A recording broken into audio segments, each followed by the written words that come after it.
చిక్కం పెట్టకూడదు మీరు. ఎప్పుడు వారానికి ఒకరు. నాకు బాగోలేదు ఇంతకు నుంచి ఎంతమంది ఆదివారం పళ్ళు పట్టుకొచ్చారో నా పిల్లలు. ఫ్రిడ్జ్ అంతా పళ్ళే పాడైపోతుంటే పిల్లలకి ఇచ్చేస్తుంటాను నేను. హాస్పిటల్లో ఉన్నప్పుడే ఒక పండు 2 పండు పట్టుకుని రావడం, మొక్కను పడేయడం, వెళ్ళిపోవడం. ఏమండి ఎంతమంది నాకు తెలిసి ఒక 3-4 మాత్రం కొన్ని విషయాలు తెచ్చారు. అది వాళ్ళకి తెలుసు, నాకు తెలుసు. దాన్ని బట్టి దేవుడు వాళ్ళు ప్రతిఫలం ఇస్తాడు. కొందరు కర్రీ పట్టుకొచ్చారు, కొందరు ఏమో వచ్చి పాలు ప్యాకెట్ పట్టుకొచ్చారు, కొందరు ఏదో చేసుకొచ్చారు, కొన్ని పళ్ళు పట్టుకొచ్చారు. ఇంటికి వచ్చాక హాస్పిటల్ ఉన్నప్పుడు అందరూ వెళ్తారు, అంజులు కూడా వెళ్తారు. బోల్డ్ మంది డ్రైవర్లు వచ్చారు నా దగ్గరికి. అది కాదు, ఎలా ఉన్నారండి అయ్యగారు మధ్యలో వచ్చారు పలకరించి, ధైర్యపరిచి, నేను మీలాంటి మనిషినే కదా అవునుగా చెప్పండి, ఇది కొద్దిగా ఆదరించి. దేవుని స్తోత్రం. అదే నేను రాలేదనుకోండి, ఆడా సేవకుడు నా దగ్గర కాదు. ఇంటికి వచ్చి అన్నలేం తెలుసా, ఒక్కసారి కూడా రాలేదు. మీరేమి కావాలని కోరుకుంటున్నారు ఇతరుల దగ్గర, అది మీరు చేయడానికి సిద్ధపడాలి. దేవుని స్తోత్రం. హల్లెలూయా. కనుక ఆయన చెప్తున్నాడు కదా, అవును మన కొరకే కదా ఈ మాట వ్రాయబడును, ఏలైనగా దున్నువాడు ఆశతో దున్నవలను, కళ్ళం త్రొక్కించేవాడు పంటలో పాలు పొందును, ఆశతో త్రొక్కించవలను. దున్నువాడు ఎలా దున్నాలంట, ఆశతో దున్నాలంట. ఏమ్మా ఈ ఒక్క మాటకి చెప్పండి అమ్మ, మీకు వందనాలు చెప్తాను. నేను ఆశతో వాక్యం చెప్తానా, నిరాశతో చెప్తాను చెప్పండి. అబ్బాయా మీకు వందనాలమ్మా, దేవుడు నా ఆయుష్ కూడా మీకు వేసును కాక. ఆశతోటి వాక్యం చెప్తాను కదా, హుషారుగా చెప్తానా, నీరసంగా చెప్తానా? మీరు నీరసంగా అంటారు కానీ నేను మాత్రం నీరసంగా చెప్పను. ఎందుకంటే నేను పవర్ మనిషిని. ఎవరి మనిషిని? నేను ఎవరి మనిషిని? పవర్ మనిషిని, శక్తి కలిగిన దేవుని మనిషిని, దేవుని శక్తితో నింపబడి మాట్లాడుతున్న మనిషిని నేను.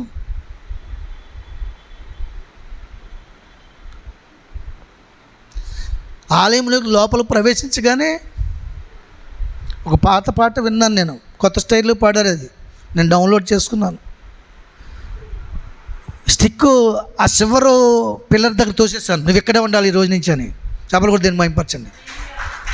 ఈ రోజు నుంచి నీ స్థానం ఇదే, కొన్ని దినాల తర్వాత బయట అని చెప్పేదానికి అది వింటుందా? మరి ఎందుకు చెప్పాను? తెలివి తక్కువ అండి, అలాగే చెప్తుంటాను అన్నీ మీకు చేయపోనని. ఎవరింటారు? ఈ గోడలు వింటాయి.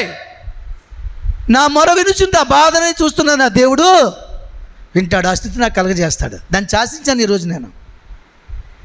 చెప్పలు కూడా దీన్ని మహింపరచాను. నడుచుకుని వచ్చాను. ఆ పాట వింటూ శరణంలో ఒక రాగం ఉంటుంది. డయస్ దగ్గర మొదటి మెట్టు ఎక్కగానే విపరీతమైన దుఃఖం, నాకు ఎంత ఆపుకుందామో నాగట్లేదు.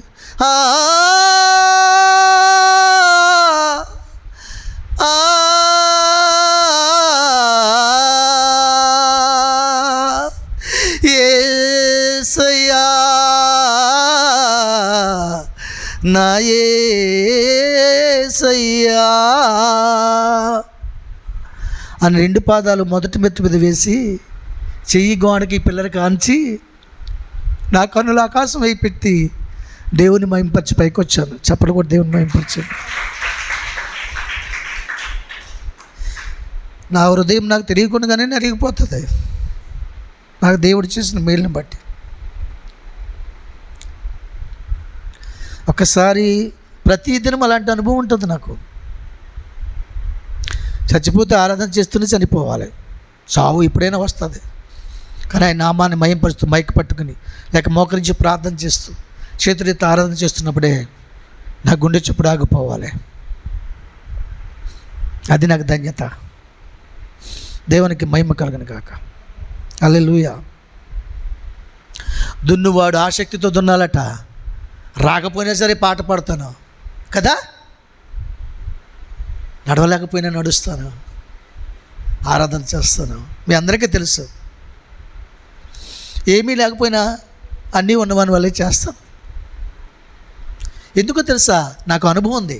అన్నీ ఉన్నా దేవుణ్ణి కలిగి ఉన్నాను, సమస్తము చేయగల తండ్రి అయినటువంటి ప్రభువుని కలిగి ఉన్నాను.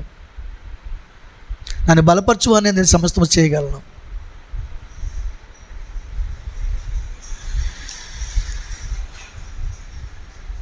ఏలైనగా దున్నువాట ఆశతో దున్నవలను, కళ్ళం త్రొక్కించేవాడు పంటలో పాలు పొందునని ఆశతో త్రొక్కింపవలను. చూసారా, కళ్ళం త్రొక్కించేవాడంట ఆ ఎద్దు చేత తొక్కించినప్పుడు ఆ పంట దులుతుంది, ఆ గడ్డిని దులుపుతాను, దాన్ని పోగు చేస్తాను, దాన్ని బస్తాలు పడతాను, దానివల్ల కొంత సొమ్ము వస్తుంది, పనివారికి జీతం ఇస్తాను, దేవునికి కానుకిస్తాను, మరలా రెట్టింపు పంట పొందుకోవడానికి దేవుని దగ్గర అవకాశాన్ని పొందుకుంటాను అని ఒక ఆశతో కళ్ళం త్రొక్కించాలంట. కళ్ళం అనగా సంఘము, త్రొక్కువాడు పరిశుద్ధాత్మ దేవుడు. నాయన త్రొక్కడానికి ఎద్దు అయిన నేను సిద్ధపడి ఉన్నాను. దుళ్ళిన గింజలను పోగు చేసుకుని మీరు తృప్తిపడి తిరిగి దేవుని కృతజ్ఞతతో చెల్లించాలి. మన వ్యవసాయకుడు దేవుడే ఉన్నాడు,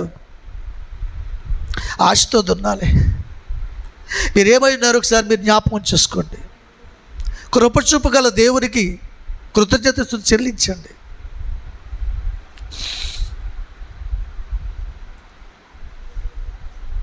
చూడు, మీ వలన శరీర సంబంధమైన ఫలములు, అదేం చెప్తున్నాడు, మీ కొరకు ఆత్మ సంబంధమైనవి మేము విత్తుచుండగా మీ వలన శరీర సంబంధమైన ఫలములు కోసుకున్నట్టు గొప్ప కార్యమా అంటున్నాడు. మీకేమి విత్తుతున్నాను నేను? ఆత్మ సంబంధమైన ఫలాలు మీకు రావాలని. మీ దశమ భాగం వేయడం వల్ల నాకు మేలా మీకు మేలా చెప్పాలి. ఇది మీకు మేలా నాకు మేలా? ఇప్పుడు ఒకడు స్కీమ్ పెడతాడు కదా చందనవాడు, 10 ఇచ్చి 100 రూపాయలు చీర పట్టుకెళ్ళండి అని. అది మనకు మేలా అడిగి మేలా? 10 ఇచ్చి 100 రూపాయలు చీర పట్టుకెళ్ళమంటే మనకే మేలు కదా. తులం బంగారం పాతిచ్చి తులంన్నర కొత్త తట్టుకెళ్ళండి మనకు మేలే కదా. అప్పుడు ఇది తెచ్చుకోమా? అలాగే మరి 10 ఇచ్చి 100 తీసుకోమన్నాడు, 100 ఇచ్చి 1000 తీసుకోమన్నాడు, 1000 ఇచ్చి 10,000 తీసుకోమన్నాడు, 10,000 ఇచ్చి 1,00,000 తీసుకోమన్నాడు, 1,00,000 ఇచ్చి 10 లక్షలు తీసుకోమన్నాడు, 10 లక్షలు ఇచ్చి 1,00,00,000 రూపాయలు తీసుకోమన్నాడు. అది మనకు మేలే కదా. చేసి చూడు, 10 మింగేస్తే సందనాభాసంలో చీర ఎలాగ వస్తుంది మనకి? తులం బంగారం దగ్గర నుంచి కూడా తులంన్నర ఎలాగ వస్తుంది? రాదు కదా. ఆత్మ సంబంధమైన ఫలములు విత్తుతున్నాను మీకు. శరీర సంబంధమైన పంటనే నేను కోయవలసి వస్తుంది. మీరు ఇచ్చుటకు ముందు రావట్లేదు కదా. దేవుని కార్యం పొందుకోలేకపోతున్నారు. ఇంకనూ అదే స్థితి, ఇంకనూ అదే పేదరికం, ఇంకనూ అదే 100 జీవితం, ఇంకా అదే 1000 జీవితం, ఇంకా అదే 10,000 జీవితం. కోటీశ్వరుడు ఎప్పుడవుతావు?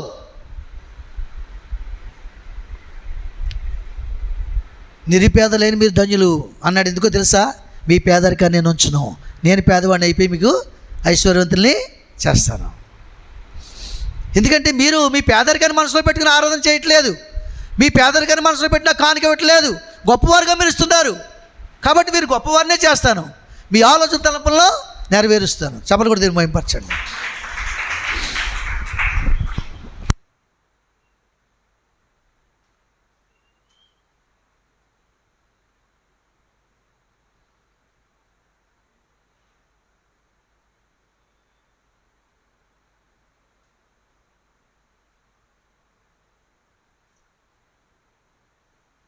హల్లెలూయా.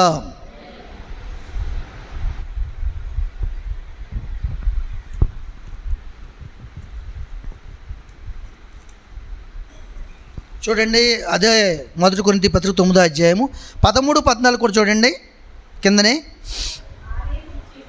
ఆలయ కృత్యములు జరిగించేవారు ఆలయం వలన జీవము చేయుచున్నారనియు, బలిపీఠం వద్ద కనిపెట్టుకుని వారు బలిపీఠంతో పాలువారే అన్నారని మీరు ఎరుగురా అంటున్నాడు.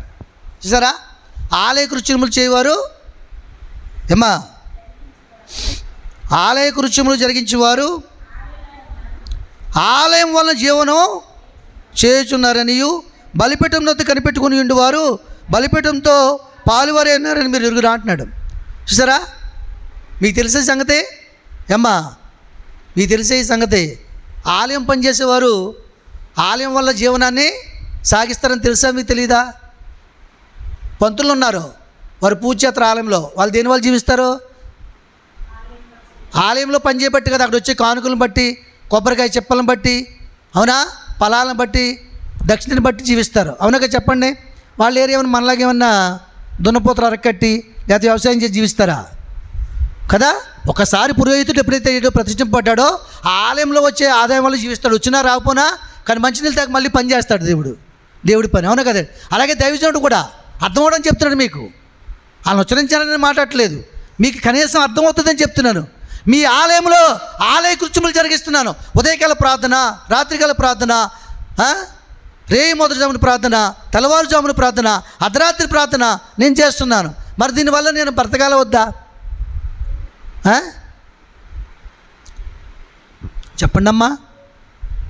మీరు పనికి వెళ్తున్నారు, పని వాళ్ళు బతకడానికి వెళ్తున్నారు. ఆ దేశం చేతికి మీరు బతుకుతున్నారు లేదా? లేకపోతే ఆయన కుదిరే వచ్చేస్తున్నారా? చేయించుకున్నోడు కుదిరే వచ్చేస్తున్నారా? పక్కింటి వాళ్ళకి ఏమైనా ఇస్తున్నారా? మరి అలాగే ఆలయ కృత్యములు చేయవారు. ఆలయం వల్ల జీవించాలని దేవుని నిర్ణయం ఇది, నా నిర్ణయం కాదు. నువ్వు ఎంతకాలం మాట్లాడుకుంటూ ఉండు. నువ్వు వినుచున్న వాక్యమే నీకు ఒకరోజు ప్రశ్నిస్తుంది. బలిపీఠం వద్దకు ఉన్నవాడంట బలిపీఠంతో పాలువాడే ఉన్నాడట. అంటే పాలువాడే ఉన్నాడు, ఏకమై ఉన్నాడా లేదా? 4 అంకె ఎత్తుంచున్న కిందని ఏడు ప్రదీపు 4 అంకెలు ఏముంది? అది ఏం చెప్తున్నాడు? బలిపీఠం మీద అర్పింపబడిన వాడే ఉన్నాడు.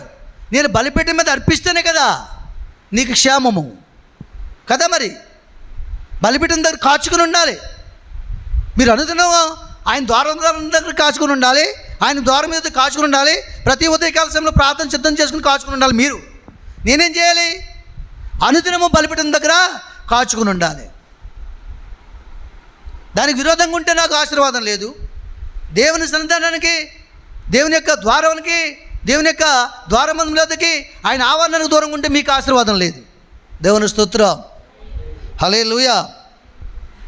కాబట్టి చెప్తున్నాడు ఆయన, ఆలయ కృత్యం వల్ల కృత్యములు జరిగించేవాడు ఆలయం వల్ల జీవం చేయుచున్నాడని బలిపీఠం మీద కనిపెట్టుకుని ఉండేవారు బలిపీఠంతో పాలువారి అన్నారని మీరు ఎరుగురా అంటున్నాడు. అలాగనే సువార్త ప్రకటించేవారు సువార్త వలన జీవింపవలని ప్రభువు నియమించున్నాడు. చెప్పండి మాట ఏమ్మా. సువార్త ప్రకటించేవారు దేని వల్ల బ్రతకాలంట? ఆ సువార్త వల్లే బ్రతకాలట. ఎవరు నియమించారు ఇది? చదవండి ఆ వాక్యాన్ని ఒకసారి. మీరు ఇచ్చినా ఇవ్వకపోయినా నాకు లోటేం లేదు. ఇప్పుడు చెప్తున్నాను మీకు పౌరుషం ఉంటే, మీరు అభివృద్ధి పొందాలనుకుంటే ఇవ్వండి. మీరు ఇచ్చినా ఇవ్వకపోయినా, మీరు ఇన్నైనాకపోయినా నాకు పోయిందేం లేదు. వింటే బాగుపడతారు, దేవుని రాజ్యాన్ని చేరుతారు. వినకపోతే ఇంకొకటి ఉంది, ఆ స్థలానికి పాత్రలు అవుతారు. ఇస్తే మీరు బాగుపడతారు, ఇవ్వకపోతే ఇబ్బందులు కలిగి ఉంటారు. నాకేం లాభం లేదు. అర్థమైందా? మీరు ఇచ్చినను ఇవ్వకపోయినాను నన్ను పిలిచిన వాడు నమ్మకమైన వాడు, నన్ను పిలిచిన వాడు పోషించేవాడు, నన్ను పిలిచిన వాడు రక్షించేవాడు, నన్ను పిలిచిన వాడు నా అవసరత తీర్చేవాడు. మీరు వినకపోతే అన్నిటి దగ్గరికి వెళ్ళిపోతానని చెప్పాడు దైవజనుడు పౌలు. చెప్పడం లేదా? వాళ్ళు నన్ను పోషిస్తారు. మీ గుప్పులు బిగించుకుంటే బయట దూరాలు తెరవబడితే నా కోసం, ఆలయం కోసం 2,30,000 బయట నుంచి రాలేదా? మనకి 5,25,000 గవర్నమెంట్ నుంచి రాలేదా? కృపా ద్వారా రాలేదా? ఆమె స్నేహితురాలు 10,000 5,000 పంపలేదా? సత్తుబాబు గారు సంఘం నుంచి, బొంబాయి సంఘం నుంచి పంపలేదా? సత్తుబాబు గారు కుటుంబం ఇంచుమించు 30,000-40,000 ఇవ్వలేదా? డేవిడ్ ఇవ్వలేదా?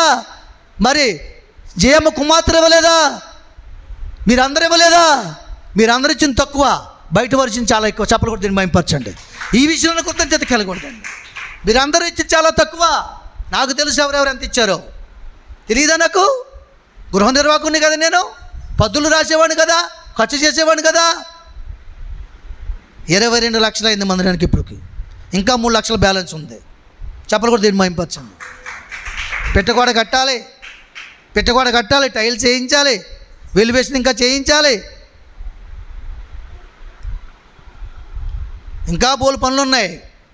ఈ గ్రిల్స్ తీసేసి, సిమెంట్ కిటికీలు తీసేసి మన ఇళ్ళకి ఏముంటాయి? మన ఇళ్ళకి చెక్క కిటికీలే కదా ఉంటాయి. అమ్మా మీ ఇళ్ళకి ఇలాంటివి ఉన్నాయా? లేవు కదా. నా ఇంటికి లేవు, కానీ పాత పెట్టుకున్నాను, ఆల్రెడీ పుచ్చిపోయినాయి రేకుల చెట్లకి. ఏమండి? కాబట్టి దీనికి కూడా మంచి కర్రతో చేయించాలి కిటికీలు. ఎన్ని కిటికీలు ఉన్నాయి? ఎప్పుడైనా లెక్కెడితే కదా మనం అత్తామే వెళ్ళిపోతాం అంతే. 6 కిటికీలు ఉన్నాయి. ఏమండి? ఎన్ని కిటికీలు? 6 కిటికీలు, ద్వారంతో 7వది. దేవునికి మహిమ కలుగును గాక. పైన ఎన్ని ఉన్నాయి? మరి పైన చిన్న గ్రిల్స్ ఎన్ని ఉన్నాయి? 5, 5, 10 లెక్క అంతానే. నేను ఏదో కట్టించేసిన ఏసాన్యమూలను అనుకుంటున్నారు మీరు. ఏసాన్యమూలను కడితే పాస్టర్ గారు చచ్చిపోతారు అనుకుంటవచ్చు కొంతమంది. ఎవరు ఎవరు? ఈ దేవుని దగ్గర రానివారు, సెంటిమెంట్లో ఉన్నవారు, ఆచారాల్లో ఉన్నవారు అనుకోవచ్చు. ఏ సాధ్యం వల్లనే ఒక రాయి తీసుకొచ్చి పెట్టరాళ్ళు, కనీసం నిలబడరు, భూమిలో దిగిపోతారేమో అని. దేవుని స్తోత్రం. మనకు అదేమీ లేదు. సర్వభూమికి రాజు ఏంటంటే రాజు. తూర్పు పరమడికి దిక్కులకి దిక్కేంటన్నాడు రాజు. దేవుని స్తోత్రం. హల్లెలూయా. కనుక ఏమన్నాయి? చిన్న గ్రిల్స్ ఏమొచ్చి 10, 6 కిటికీలు, 7వ ద్వారం, లెక్క ఇదంతానే. ఏమండి? 8వ డయాసు, 2 కబోర్డ్లు, కుడి వైపున ఎడమ వైపున. 8, 2, 10. కింద భాగంలో 10, పై భాగంలో 10. ఎన్ని స్తంభాలు ఉన్నాయి లెక్కెట్టుకోండి మీరు. 1, 2, 3, 4, 5, 6, 7 స్తంభాలు. ఇవన్నీ ఎప్పుడైనా మీరు ఆలోచన చేశారా? మాకెందుకయ్య బాబు, చెయ్యాలి. మందిరం అంతా కూడా లెక్క ప్రకారం జరిగింది. దేవుని స్తోత్రం. హల్లెలూయా. 7 స్తంభాలకి 7 సంఘాలు. మనం చెప్పాను లేదా? నేను చనిపోయిన దైవ మందిరం 7 బ్రాంచులు ఉండాలి ఇక్కడ. 7 స్తంభాలకి 7 సంఘాలు, పైన 10 గ్రిల్స్కి 10 ఉద్దేశములు, 10 ఆలోచనలు. ఏమండి? అన్నీ కూడా దేవునికి సంబంధమైనవే. 10 ఆజ్ఞలు అండి. హల్లెలూయా. దేవునికి మహిమ కలుగు. కాబట్టి చెప్పండి, ఆ మాట చదవండి. ఏమండి? ఆ మాట చదవండి. ప్రభువు నియమించున్నాడని మాట చెప్పండి.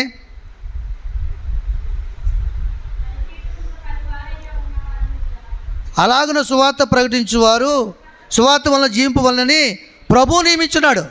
చూడండి, సువార్త వలన జీవించాలి.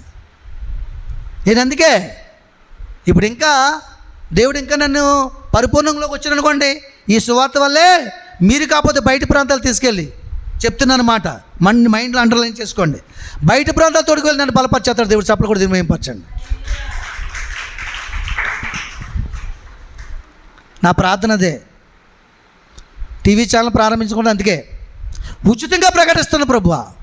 కానీ వారు బలవంతం చేసి నీ దాసునికి ఇక హస్తములు వారు పెడితే నీ చిత్తమని గ్రహించి పెట్టి వారిని ఆశీర్వదించి వస్తాను. దేవునికి మహిమ.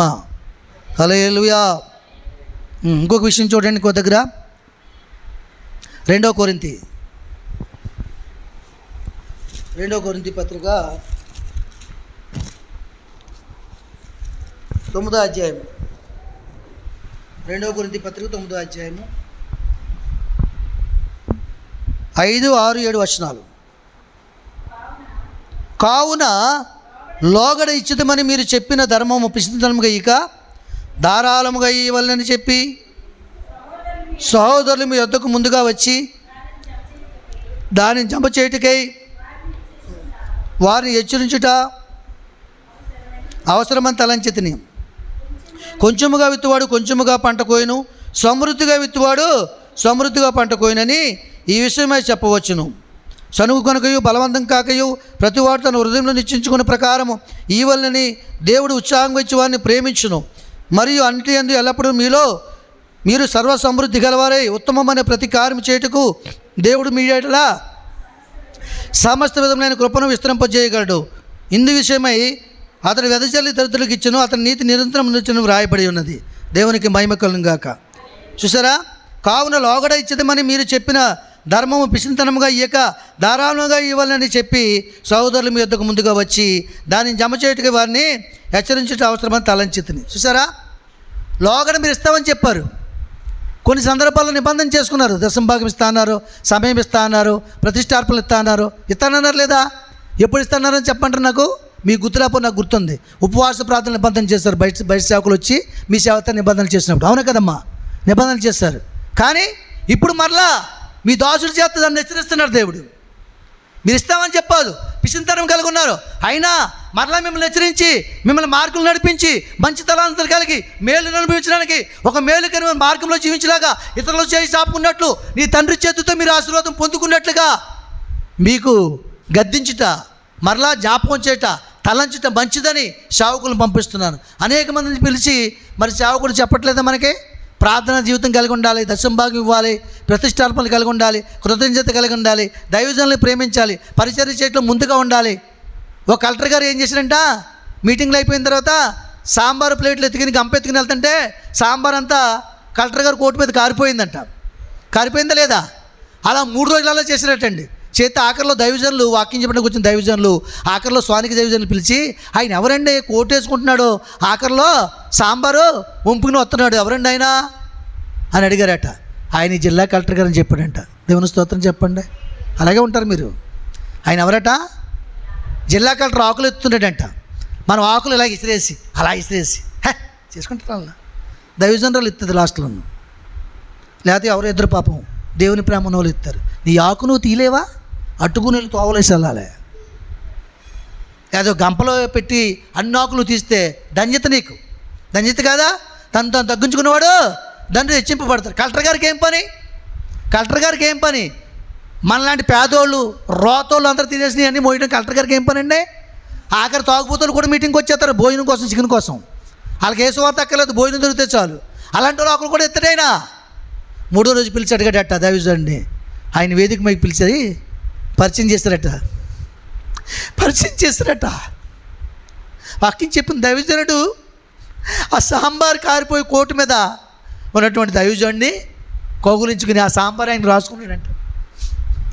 ధన్యత. నాకంటే గొప్పవాడు నీవు, అనేక మంది ఆకులు ఎత్తావు, దీన పరిచయం చేసావు. నేను స్టేజ్ మీద మంచి బట్టలు వేసుకుని వచ్చి 4 మాటలు చెప్పి వెళ్తున్నాను. నువ్వు నాకంటే ధన్యుడువు. ధన్యకరమైన జీవితం నీకు దయచేయను గాక, దీర్ఘాయువు దయచేయను గాక, నీ సంతాపను ఆశీర్వదించను గాక, నీ దైవజను అభివృద్ధి చేయను గాక, నిన్ను బట్టి ఈ సంఘం ఆశీర్వదింపబడిన గాక అని మనసారా ఆశీర్వదించలేడంటే ఎంత గొప్ప సంగతి ప్రియులారా, ఎంత గొప్ప సంగతి. ఆ సాంబారు నేను కూడా అత్తుకోవాలి, ఆ ప్రేమ నేను కూడా అత్తుకోవాలి, ఆ ప్రేమను తీసుకుని వెళ్ళాలి. వీళ్ళు ఇచ్చే కానుకలు నా హృదయంలో ఉండవు, వీళ్ళు ఇచ్చే గిఫ్ట్లు నా హృదయంలో ఉండవు, కానీ గొప్ప కార్యం నా మనసులో నేను చనిపోయినంత వరకు ఉంటుంది. దేవుని రాజ్యంలో కూడా ఈ యొక్క దోషణ వరకు నేను సాక్ష్యం చెప్తాను. మనసారా సంతోషించలేనంటండి. 3 సార్లు కౌగులించుకున్నాడంట తండ్రి, కుమార, పరిశుద్ధాత్మ నామములో. జిల్లా కలెక్టర్ గారండి, ఆయనకి ఏమి తక్కువ అండి? రోజుకో కార్లు వెళ్ళగలడు, రోజుకో కోటేసుకెళ్ళడు.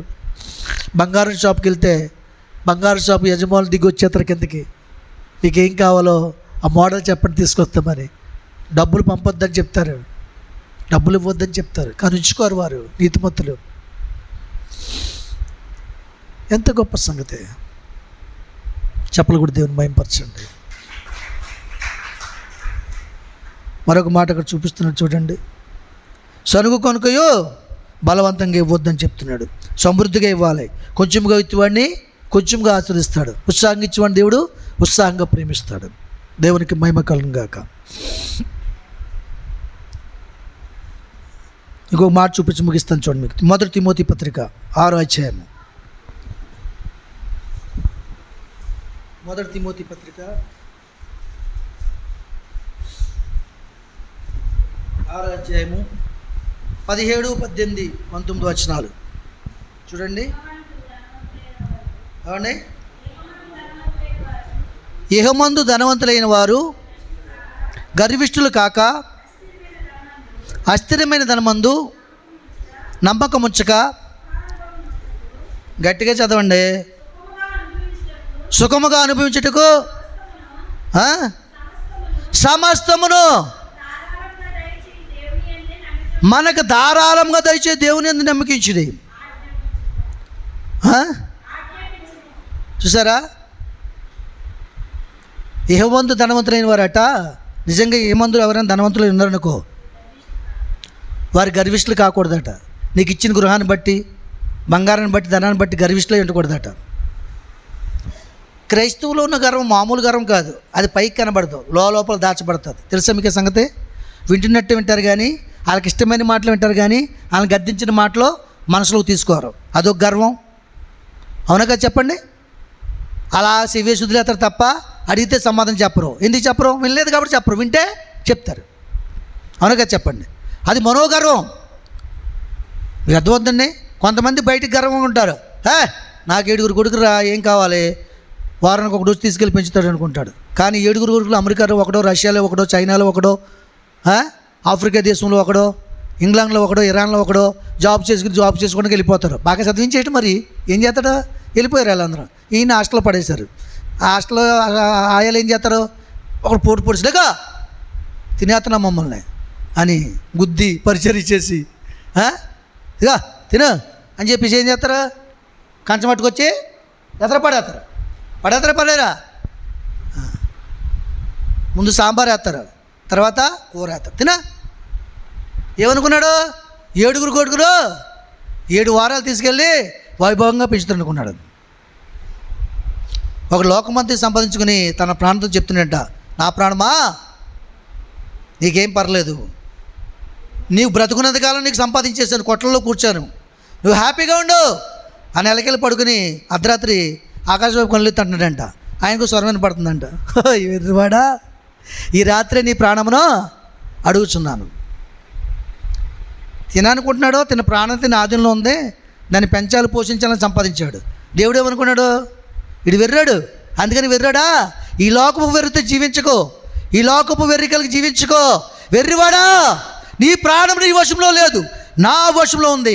ఈ రాత్రి అయితే నేను అడుగుతున్నాను, నన్ను అప్పగించాలి. అలాంటి వెర్రిలో వద్దు. ఏముంది దాన్ని అంత వారి గర్విష్లో ఎండకూడదు, తగ్గించుకుని ఉండాలి. ఎంతో ఉన్నా ఏమీ లేని వారి ఉండాలి, దేని మనసు కలిగి ఉండాలి. సర్వ సమృద్ధికి ఇచ్చే దేవుడు కలిగి ఉన్నావు కాబట్టి, అనేకులకి ఇచ్చే ధారాళంగా ఇచ్చే మనసు కలిగి దేవుడు ఆజ్ఞాపించే ఆజ్ఞని అతిక్రమించడం, దానికి ఐకుని జీవించాలి. ఆమెన్. దేవుడి మాటలు దీవించును గాక. ఆమెన్.